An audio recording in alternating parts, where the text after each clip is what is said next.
Para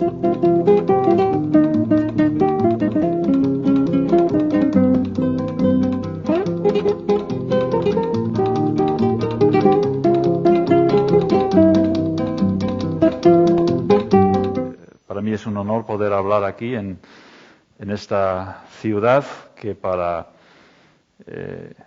no solo los historiadores, yo creo que es una ciudad muy especial, muy histórica.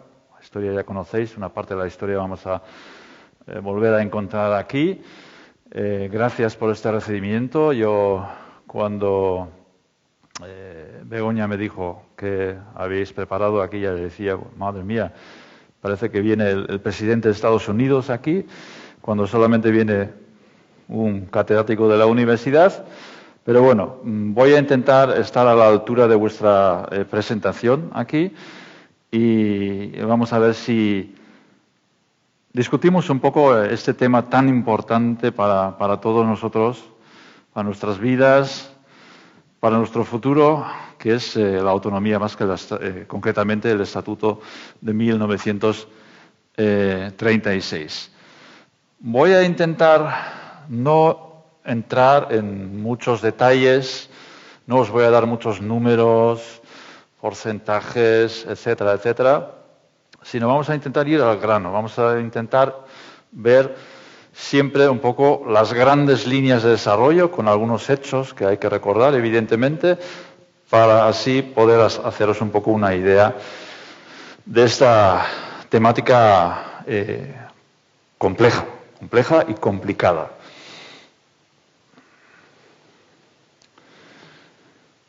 En primer lugar, yo creo que conviene preguntarse, cuando hablamos de autonomía, ¿por qué la gente aquí en el País Vasco durante tanto tiempo ha estado luchando para conseguir una autonomía, un estatuto de autonomía?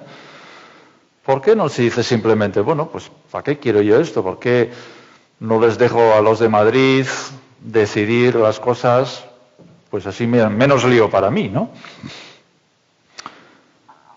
Parece una pregunta simple, pero yo creo que hay que hacerla, porque la historia del Estatuto de Autonomía de 36 y el Estatuto de Autonomía que tenemos hoy en día arranca mucho antes. Y para entender por qué hubo tanto conflicto, tanta polémica, tanta lucha, hasta se consiguiera esto, pues hay que retroceder en la historia pues hasta la Edad Media. Yo supongo que en vuestras clases habréis hablado del sistema foral vasco, de los fueros, más o menos sabéis que es pues un estilo de autogobierno bastante amplio dentro del sistema de la monarquía.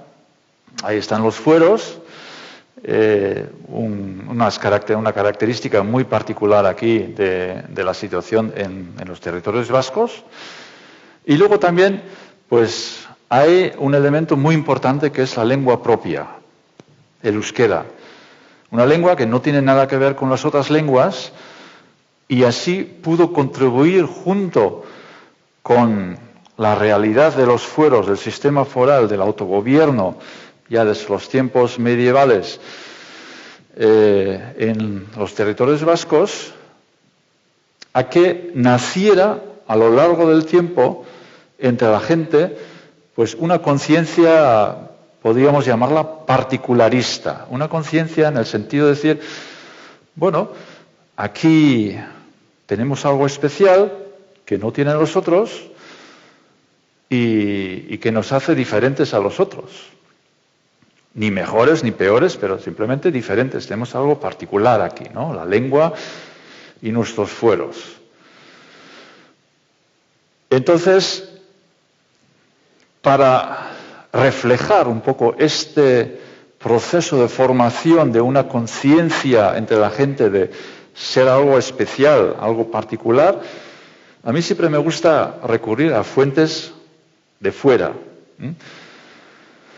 a viajeros, visitantes que visitan el país y luego dejan testimonio en sus escritos y lo describen, ¿no?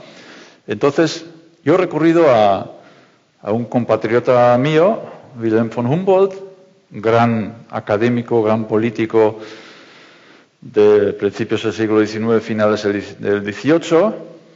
Este hombre hizo a lomos de caballo pues 2 viajes aquí al País Vasco, en 1799 y 1801, y luego escribió sobre él. Y sobre todo estaba interesado en el análisis, en conocer esa lengua rara que nadie sabía de dónde venía, cuáles tenían sus orígenes. Él se había encontrado con la existencia de esta lengua cuando estaba estudiando viejos papeles en París, y decidió hacer un viaje aquí. Entonces, yo he recogido de uno de sus escritos, pues aquí esta cita, ¿no? Que viene un poco aquí en el contexto, cuando hablamos de la conciencia particularista, que dice: recuerdo que un día cuando estaba paseando al lado del río me encontré con un hombre desconocido del pueblo. Empezó a hablarme, a elogiar a su país y a preguntarme a dónde iba. Cuando le contesté que me encontraba camino a Madrid, también elogió a Castilla, su amplitud, su fertilidad, etc. Pero enseguida añadió con pasión que la gente ahí no era tan buena como la gente de aquí, que no era tan honesta y noble como la gente de Vizcaya. Hay que decir que en aquel momento, cuando se habla de Vizcaya, era como un sinónimo para decir el País Vasco en general, ¿no? Después de pasar un buen rato reiterando las alabanzas a su nación, desapareció rápidamente. Estos sentimientos y emociones son muy habituales entre la gente y entre todos que no han perdido, y lo he resaltado aquí porque en el alemán original habla de su carácter nacional por una educación extranjera. Esos sentimientos les han sido transferidos por sus padres. Entonces ya veis, aquí estamos hablando de principios del siglo XIX, que gente de fuera ya se dan cuenta que aquí pasa algo especial, ¿no? Y hay una conciencia especial. Y lógico, si tú piensas que eres un poco diferente, que tienes tu propia lengua, tus propias instituciones, leyes, etcétera, etcétera, ¿quieres que esto siga así? Tú quieres decidir tus propios asuntos, tus propias cosas, y de ahí que cuando después de la última guerra carlista, que habréis dado también en clase, se procede a la abolición de los fueros, manteniendo un poco este residuo que es el concierto económico, es decir, una cierta autonomía fiscal, en ese momento ya se genera un movimiento de protesta. Al principio se llama fuerismo, luego ya hay una evolución y nace el nacionalismo vasco, pero un movimiento de protesta cuyo objetivo es recuperar ese sistema de autogobierno propio que había existido durante tantos siglos aquí en el País Vasco. Este movimiento ya se articula a finales del siglo XIX, luego hay unos primeros movimientos a favor de la reivindicación del autogobierno, de la autonomía vasca dentro del Estado español en 1918-19. Todo esto fracasa. Llega la dictadura de Primo de Rivera. Bajo la dictadura ya es imposible avanzar con esas reivindicaciones. Y así llegamos al año 30-31, cuando ya se pone fin a la dictadura. También se cambia el sistema porque la monarquía queda abolida, el rey tiene que huir al exilio, y aquí, por eso decía yo, hablaba yo antes de la ciudad histórica de Eibar, esta foto la habréis visto 1000 veces seguramente, va a ser el primer ayuntamiento que proclama la Segunda República, que seguimos ahora muy bien, bastante antes, unos cuantos días antes que en Madrid o en Barcelona. Entonces, lo mencionamos aquí porque Después del fin de la dictadura, con el advenimiento de un nuevo sistema democrático, ya también se generan nuevas esperanzas de poder proseguir y hacer progreso en el camino hacia la recuperación del autogobierno, o de una parte del autogobierno al menos. Entonces, está la República, de repente hay nuevas posibilidades de movilización, de presentar demandas al gobierno, y va a ser el movimiento de los alcaldes vascos el que se va a poner a la cabeza, liderado por quien luego va a ser el primer lehendakari vasco, José Antonio Aguirre. Y nada más proclamarse la República, dicen: nosotros también tenemos nuestras reivindicaciones, y lo que queremos es constituir un gobierno republicano vasco vinculado a la República Federal Española. Inmediatamente, para poner esto en práctica, se encarga a una famosa entidad cultural, la Sociedad de Estudios Vascos Eusko Ikaskuntza, un organismo que engloba a representantes de todos los territorios vascos, también en el lado francés de la frontera, un organismo que se creó en 1919. Se encarga a esta entidad elaborar un borrador para lo que podía ser un estatuto de autonomía para el País Vasco. Enseguida se pone manos a la obra y presenta ya un primer texto. Bueno, este texto genera en general pues una aprobación entre los diferentes sectores políticos en el País Vasco. Pero ¿qué ocurre? Que hay varias enmiendas presentadas por el Partido Nacionalista Vasco, que ya es uno de los partidos más importantes en aquel momento y pronto va a ser el más importante, el más votado en las elecciones. Y esas enmiendas al texto original son importantes porque van a cambiar, digamos, toda la relación de fuerzas en torno a este proyecto de autonomía para el País Vasco. Las enmiendas, sobre todo, son dos las polémicas, las que van a generar polémica. La primera es: se va a cambiar la cláusula que define la vecindad en la Euskadi autónoma, que antes se había fijado en 2 años, se va a alargar ese plazo hasta 10. Es decir, tan solo aquellas personas que ya llevaban 10 años viviendo en las provincias vascas iban a tener la vecindad vasca, según esta enmienda. ¿Por qué es importante esto? Por una muy sencilla razón, que tiene que ver con el hecho de que solo aquellos que tienen vecindad tienen también derecho a votar.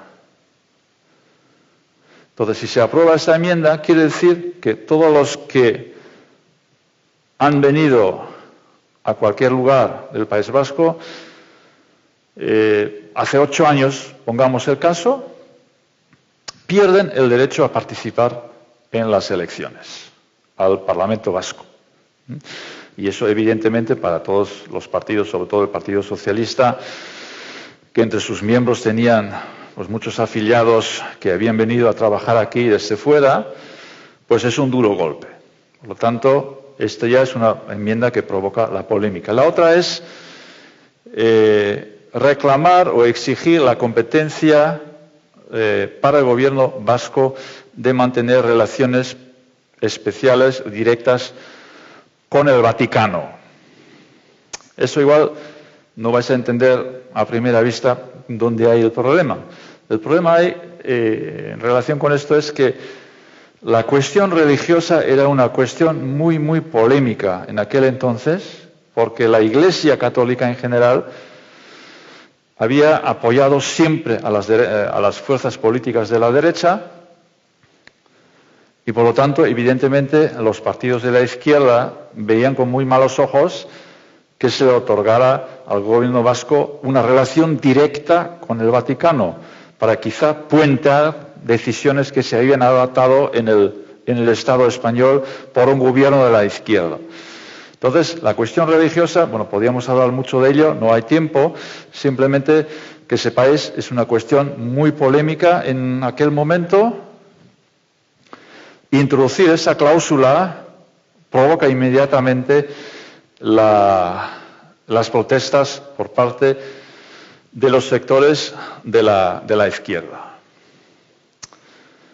Se aprueban esas enmiendas y así, en junio de 1931, se reúnen los ayuntamientos vascos en la famosa Asamblea de Estella, en esa ciudad de Navarra, y se aprueba ese nuevo texto, incluidas las enmiendas que hemos comentado antes, ¿no? ¿Qué ocurre? En ese momento ya tenemos el movimiento a favor de la autonomía dividido, porque tenemos todos aquellos que apoyan el texto de Estella, incluidas las enmiendas, los partidos de la derecha, también el PNV, y se van a oponer todos los partidos de la izquierda que lo ven discriminatorio y lo rechazan. La izquierda domina en los centros urbanos, en las ciudades, en las capitales vascas, mientras la derecha, el tradicionalismo y el nacionalismo vasco del PNV controla, digamos, las áreas más rurales. Entonces aquí ya tenemos una división, una separación de los diferentes sectores en torno al proyecto de la autonomía. Y se forja una alianza electoral entre el tradicionalismo, que es la fuerza más reaccionaria que en aquel momento existe y cuyo único fin es acabar con la república de izquierdas, con la república liberal, con la república laica, una alianza entre el tradicionalismo y el PNV. Van juntos a las elecciones constituyentes y arrasan, porque ganan 15 diputados contra 9 del bloque republicano socialista, lo que indica un poco cuál es la constelación política e ideológica en los territorios vascos en aquel momento, con un predominio fuerte de los sectores, digamos, más conservadores. Van adelante, por lo tanto, con el texto aprobado en la Asamblea de Estella, pero ¿qué ocurre? En Madrid, el nuevo Parlamento aprueba una nueva Constitución, porque claro, ya no es monarquía, hay una república necesita una Constitución, y esa Constitución va a definir el Estado como el nuevo Estado republicano español, como un Estado integral y no un Estado federal tal y como estaba previsto en el texto del Estatuto de Estella. Entonces chocan aquí las dos visiones de Estado y automáticamente al aprobarse la Constitución, el Estatuto de Estella queda como anticonstitucional y no puede proseguir, no se puede tramitar al tratarse de una propuesta que no encaja en el marco de la nueva Constitución. Entonces, podemos llegar a la conclusión de decir que en esa constelación histórica donde en el Estado español en general, en las Cortes, predominan los sectores de la izquierda, mientras aquí, en tierras vascas, incluido Navarra, predomina la derecha, hay un choque de trenes, nadie quiere ceder y por lo tanto ahí se queda el estatuto, queda abortado, creando una gran frustración evidentemente entre todos aquellos que lo habían apoyado. Pero también es cierto que el PNV tendría que haber sido en aquel momento tenía que haber sabido que al aliarse con una fuerza política extrema, de la extrema derecha, enfrentada a la República, que defiende el fin del sistema republicano, pues que esa alianza no iba a facilitar precisamente la tramitación del nuevo estatuto en las Cortes dominadas por la izquierda. Entonces, en este momento se abre un nuevo horizonte y el PNV, con esa fuerza ganada en las elecciones y el partido que más empuja hacia la consecución de la autonomía, tiene que tomar una decisión importante que va a marcar todo su recorrido histórico después. ¿Qué hacemos? ¿Seguimos con lo nuestro defendiendo el Estatuto de Estella? ¿Seguimos con nuestros aliados los tradicionalistas enfrentándonos al nuevo gobierno y a la nueva república?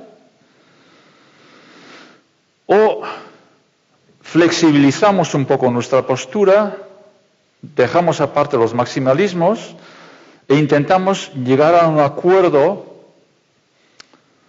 con el nuevo gobierno de la izquierda? Y así, para poder avanzar en el camino hacia la autonomía. El PNV decide adoptar la segunda decisión, flexibilizar su postura y aceptar la oferta del nuevo gobierno de Azaña, que veis aquí en la primera foto, de elaborar un nuevo estatuto, un nuevo texto, esta vez por parte de las diputaciones nombradas por el nuevo gobierno de izquierdas, por lo tanto el gobierno tenía un cierto control de lo que pasaba aquí en las diputaciones vascas. Y entonces el PNV dice, vale, vamos a intentar ir por esta vía y vamos a aceptar ese planteamiento y vamos a apoyarlo. Entonces esas gestoras elaboran un nuevo texto, pero claro, la primera consecuencia de esto es que de repente los dos partidos que habían formado ese bloque de derechas se van a enfrentar, porque el carlismo, el tradicionalismo, solo tiene interés en luchar en contra de la República, no tiene tanto interés en conseguir la autonomía vasca. Quiere usar la reivindicación de la autonomía vasca como instrumento de presión y de lucha en contra de la República, mientras el PNV sí quiere la autonomía, quiere el estatuto. Entonces aquí esa alianza ya se rompe y el PNV tiene que buscarse nuevos aliados para conseguir las mayorías necesarias en este camino. El PNV sigue adelante y ya se vislumbra que no puede seguir manteniendo la alianza con los tradicionalistas. Se presenta un nuevo texto que ya no tiene ninguna cláusula anticonstitucional y en junio de 1932, en la Asamblea de Pamplona, nuevamente se encuentran los representantes de los diferentes municipios vascos y votan a favor del nuevo estatuto, salvo en Navarra, donde la mayoría de los ayuntamientos, bajo la presión o influenciado por el tradicionalismo, pero también por parte de un sector de la izquierda que tampoco veía con buenos ojos una autonomía vasco-navarra, se opone y, por lo tanto, en este momento Navarra queda ya descolgada del proceso autonomista en el resto del País Vasco. Y para el PNV eso fue una decisión muy, muy dolorosa, evidentemente, porque siempre, como sabéis, los nacionalistas siempre han considerado que Navarra es parte de Euskal Herria y tiene que formar parte de la autonomía. Ahora se ha tomado esa decisión y nuevamente otra decisión importante para el PNV. ¿Qué hacemos? ¿Nos paramos aquí y luchamos para que en un futuro Navarra replantee sus ideas y venga con nosotros? ¿Esperamos o seguimos adelante sin Navarra?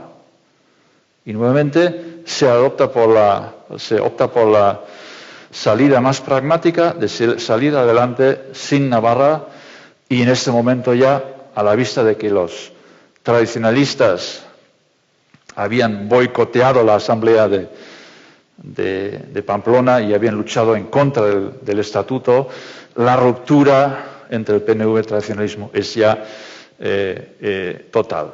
Entonces, se sigue ahora con el Estatuto de las Tres Provincias, que va a ser aprobado en el referéndum de agosto de 1933. Aquí tenéis los resultados, los únicos números creo que os pongo en toda esta charla. Fijaros solamente en un dato en esta tabla. Fijaros en el resultado de Álava, donde veis a favor 46,4%, menos del 50%. Este va a ser un argumento que luego la derecha va a hacer suyo para decir Álava tiene que salir del proyecto junto con Vizcaya y Guipúzcoa porque la mayoría no ha aprobado el estatuto. Mientras el PNV y el resto de los partidos decía, no, pero la aprobación del 50% se refiere al conjunto de las tres provincias, no a cada una de las tres provincias, y es aquí donde surge un nuevo conflicto, una nueva polémica que durante tiempo va a paralizar nuevamente la tramitación de la autonomía en el Parlamento español. En todo caso, tenemos el referéndum, inmediatamente después elecciones generales. El PNV, empujado por el fervor autonomista y por esta euforia provocada por la aceptación, la aprobación del estatuto en el referéndum, se beneficia de todo ese movimiento y va a conseguir una de sus victorias electorales más importantes históricamente hablado, porque conquista 12 escaños en esas elecciones.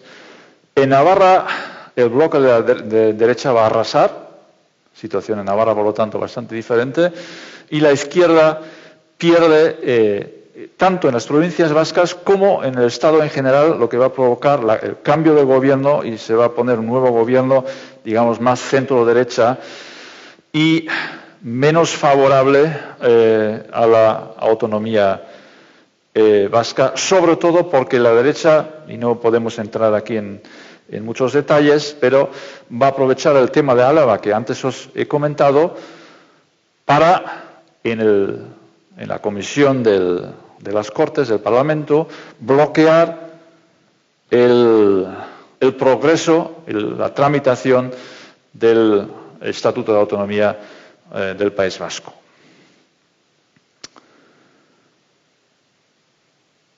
¿Qué ocurre?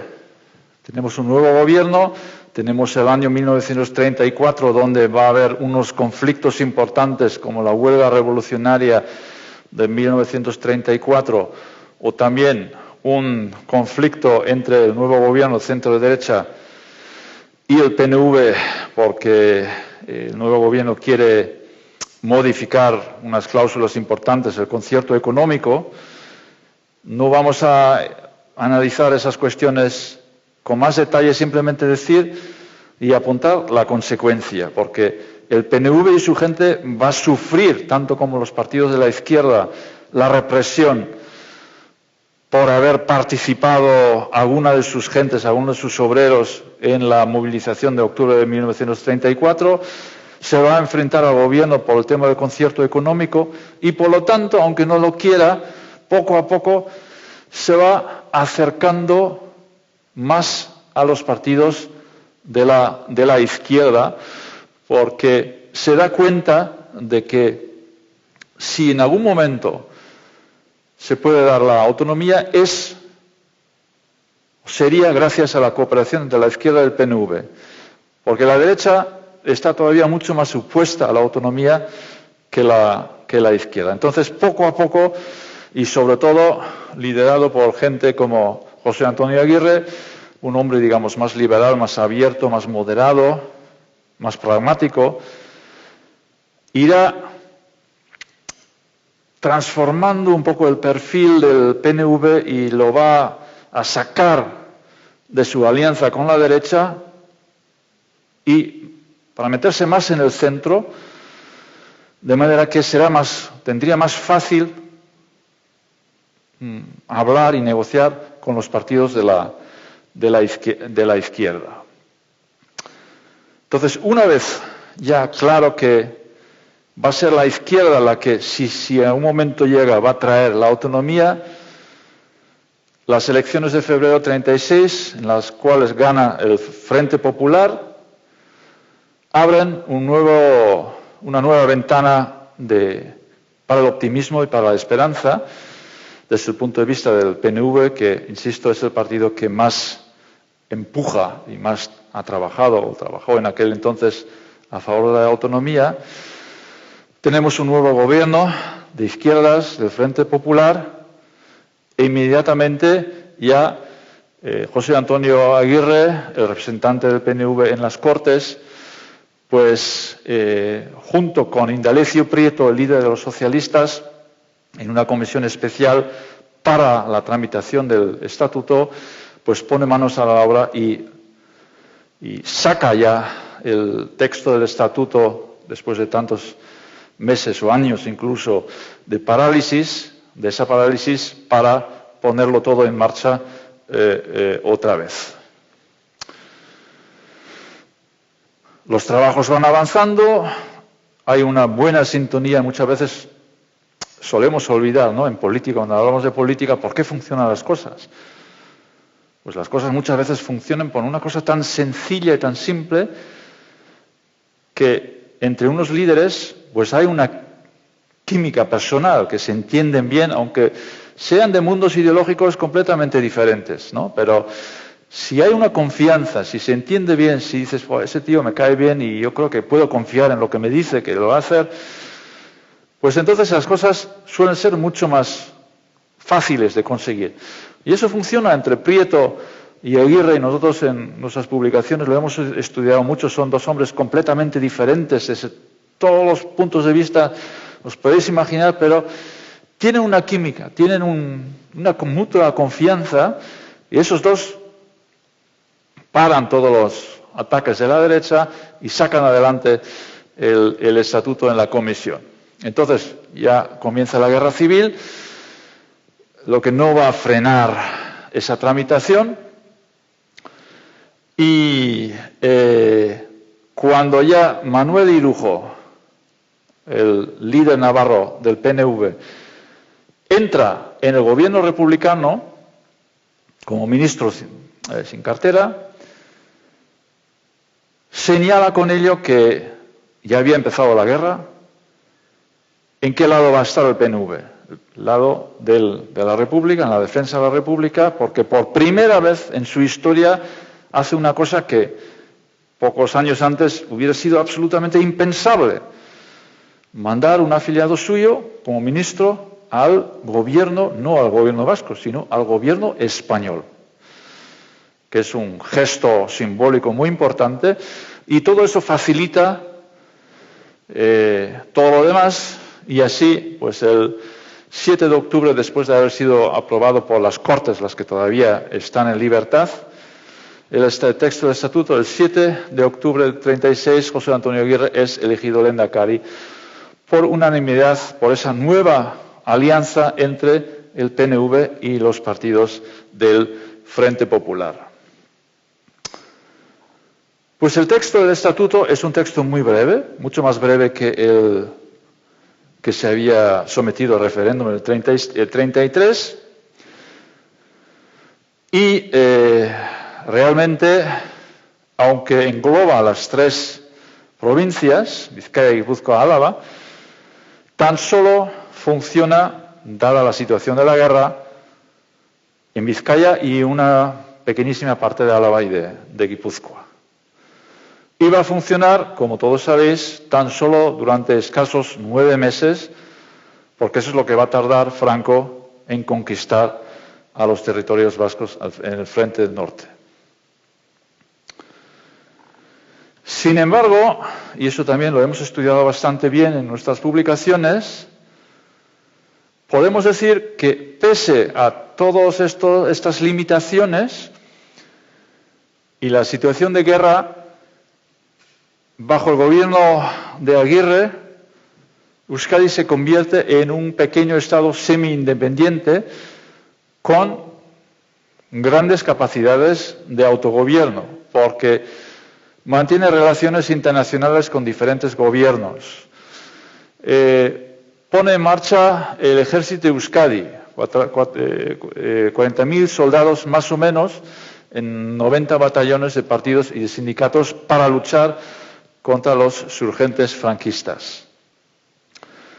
Acuñó monedas, expidió pasaportes, crea el Tribunal Militar de Euskadi, crea lo que es la semilla de mi universidad, la Universidad del País Vasco, con la Facultad de Medicina en 1936, el origen de nuestra universidad de hoy, y también crea una policía propia, la Ertzaina, como se llama entonces.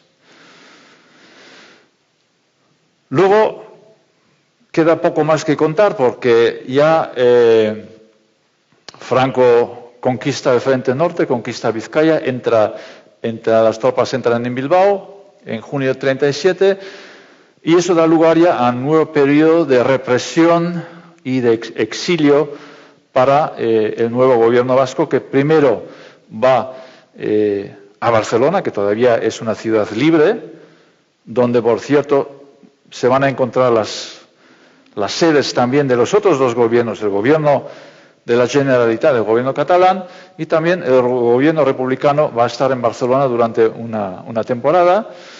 Ahí hacen una gran labor para los miles de refugiados vascos que habían tenido que huir, muchos de ellos a Cataluña.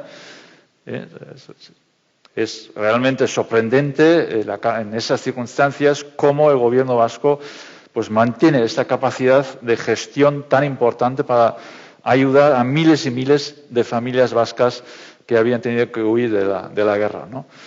Pero luego ya tras la conquista de Cataluña, Aguirre y su gobierno tiene que ir ya definitivamente al extranjero y la sede a partir de ese momento va a ser en París.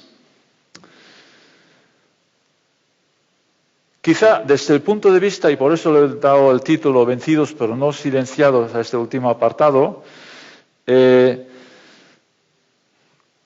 conviene destacar un hecho fundamental que hace de una manera especial el gobierno vasco en el exilio, porque contrariamente a lo que pasa con la Generalitat catalana, contrariamente a lo que pasa con el gobierno republicano español, el gobierno vasco va a mantenerse en pie en el exilio hasta la muerte de Franco y prácticamente, con la salvedad del Partido Comunista, va a seguir contando también en 1975 con los mismos apoyos políticos que había tenido en 1936, y que eso es un logro enorme, que significa que, en fin, estaba ahí y no ha podido ser vencido en el sentido de hacerlo desaparecer. Mantiene la llama de la autonomía, del autogobierno viva durante tantos años y tantas décadas. Porque durante el tiempo del exilio, bueno, pues ahí tienen bastantes logros y solamente os apunto muy brevemente unos cuantos, ¿no? Porque el gobierno de Aguirre, a quien le va a pillar a partir del 39 otra guerra, la Guerra Mundial, va a establecer importantes redes de colaboración y cooperación con los aliados en la lucha contra el fascismo alemán e italiano, sobre todo en el ámbito del espionaje, etcétera, etcétera. Hay historias muy bonitas. Va a organizar la primera huelga política contra el régimen franquista en mayo de 1947, una huelga ampliamente seguida, sobre todo en Vizcaya, pero duramente reprimida por las autoridades franquistas de ese momento. El gobierno va a estar en casi todos los foros de la Europa unida que se estaba poniendo en marcha en aquellos años, esa nueva idea tan bonita de juntar a todos los europeos en una comunidad, una unidad. El gobierno vasco va a estar presente en muchos de estos foros. Aguirre Lehendakari va a organizar todavía en 1956 el Congreso Mundial Vasco en París, donde incluso viene gente del interior y se encuentran pues cientos de personas que, en fin, apoyan esa idea de la autonomía, apoyan al gobierno y discuten sobre cómo hay que seguir en el futuro, qué se ha hecho bien, qué se ha hecho mal, etcétera, etcétera. Todo también un logro, digamos, simbólico. Y el Lehendakari Leizaola, que sustituye a Aguirre después de su muerte en 1960, se mantendrá en el exilio y tan solo vuelve a Euskadi hasta cuando se aprueba ya el Estatuto de Gernika, en diciembre de 1979, señalando así que vale, pues una época se ha terminado, ahora empieza ya con el Estatuto de Gernika una nueva era, una nueva época en la historia del País Vasco. Entonces, termino con unas breves conclusiones de todo lo que he intentado explicaros hasta ahora. Y volvemos al comienzo de esta charla, porque como habéis visto, y la historia parece que nos enseña esto, es que ese deseo de tener un autogobierno, de recuperar esas capacidades de decidir sobre cosas particulares, no desaparece sin más. Pese a guerras, pese a dictaduras, pese a represión, sino antes o después la gente lo pone otra vez sobre la mesa y vuelve a luchar otra vez para llegar a un momento a conseguir recuperar ese nivel de autogobierno. Y eso hemos visto a lo largo de toda esa historia del Estatuto del 36, la que de alguna manera se va a repetir en la lucha a favor del Estatuto de Gernika que tenemos hoy en día, ¿no? Segunda cuestión tiene que ver con el análisis que hay que hacer de la sociedad vasca de aquel momento y también la de hoy en día, porque es una sociedad plural donde convive gente que piensa de manera muy diferente. Pues hay gente que, en fin, que se siente solo vasca, otra gente que se siente solo española, otra gente que se siente un poco de todo, otra gente que se sienten alemanes, vascos, españoles, etcétera, etcétera. Hay un poco de todo. Entonces, la única manera de conseguir algo positivo en el camino del autogobierno, la recuperación del estatuto y para poder definir un poco el modelo de autogobierno es el camino del consenso y el camino del diálogo entre diferentes, aceptándose mutuamente y no intentando excluir unos a los otros, porque ya, como hemos visto con el ejemplo del Estatuto de Estella, esos intentos unilateralistas, es decir, que si algunos intentan, bueno, yo tengo ahora una pequeña mayoría, voy a intentar imponer lo que pienso yo, y los otros a fastidiarse me tienen que aceptar lo que digo yo, esto no funciona. Eso, de alguna manera, dividió en aquel entonces al movimiento heterogéneo a favor de la autonomía, provocó choques muy importantes, polémicas muy importantes, confrontaciones muy dolorosas y al final sin ningún resultado. Entonces esta vía no funciona. Y yo creo, esa es mi interpretación personal, con todos los defectos que puede tener y todas las mejorías que se podrían hacer, todavía hoy en día, como lo fue también en el 36, la autonomía sigue siendo un modelo de convivencia donde se pueden encontrar gente que piensa que siente de forma muy diferente en Euskadi, porque cada uno tiene que hacer un poco renuncia a sus programas de 100%, tiene que renunciar a una parte para poder encontrarse con los otros. Y solamente si hacemos todos esto, es decir, renunciamos cada uno a nuestro programa óptimo para encontrarnos en el camino de entremedio, entonces yo creo que es una situación positiva en la cual se puede hacer muchas cosas, ¿no? Y se puede conseguir la autonomía como se consiguió en esa situación tan compleja y tan dramática como fue en el octubre de 1936, con la guerra ya en marcha, y también después de la muerte de Franco, los años de la transición, la violencia de ETA, la violencia también de los comandos de la extrema derecha.